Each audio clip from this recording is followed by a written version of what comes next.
آپ دیکھ رہے ہیں ہسٹوریکل ڈیٹا سینٹر۔ 22 جنوری 1993 کو نیو جرسی اسٹیٹ کے صنعتی شہر ٹرنٹن میں خطاب جمعہ کے لیے ذہن تانا بانا بننے میں مصروف تھا کہ اچانک بجلی کودنے کے انداز میں یہ تلخ حقیقت سامنے آئی کہ ہم سورہ بقرہ کی آیت 21 میں یعنی ان پر ذلت اور مسکنت تھوپ دی گئی اور وہ اللہ کے غضب میں گر گئے کو پڑھتے ہوئے اطمینان سے گزر جاتے ہیں، اس لیے کہ یہ الفاظ یہودیوں کے بارے میں وارد ہوئے ہیں۔ لیکن اگر موجودہ حالات کا معروضی مطالعہ کیا جائے تو اس وقت ان الفاظ قرآن کے مصادیق کامل مسلمان ہیں، نہ کہ یہود۔ واضح رہے کہ ذرا سی تقدیم و تاخیر کے ساتھ یہ مضمون سورہ آل عمران کی آیت 112 میں بھی وارد ہوا ہے۔ اس طرح سورہ فاتح کی آخری آیات کی تفسیر کے ضمن میں اس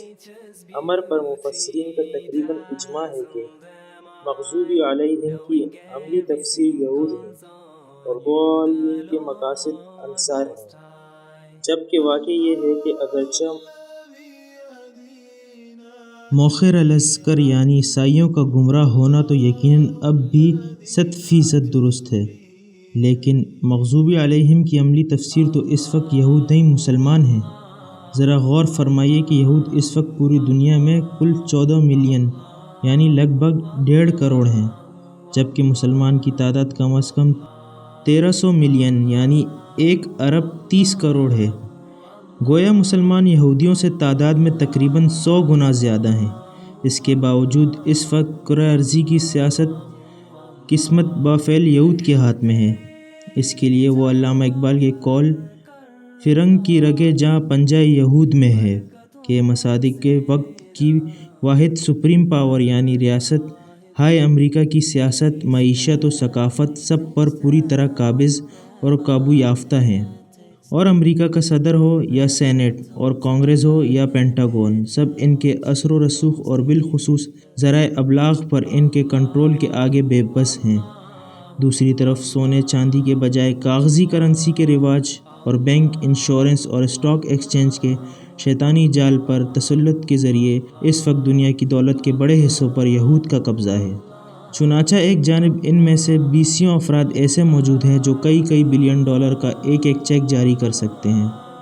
تو دوسری جانب عالمی اقتصادیات کا لیور یا ہینڈل ان کے ہاتھ میں ہے جو کہ جب چاہے اور جہاں چاہے مالی بحران پیدا کر کے دنیا کی بڑی سے بڑی طاقت کو ریزہ کر دیں۔ سوویت یونین کا یہ حشر تو سامنے کی ہی بات ہے۔ جیسے ہی رشیا نے محسوس کیا کہ امریکہ ان کی راہ میں رکاوٹ بن رہا ہے تو وہ آنن فانن یہی معاملہ ریاست ہائے متحدہ امریکہ کے ساتھ بھی کر سکتے ہیں، اور غالباً وہ وقت اب زیادہ دور بھی نہیں ہے، واللہ عالم۔ یہود کا یہ سیاسی اور معاشی اثر و رسوخ تو ذرا پس پردہ اور عام لوگوں کی نگاہوں سے مخفی ہے، لیکن امت مسلمہ سے تقابل کے اعتبار سے یہ حقیقت تو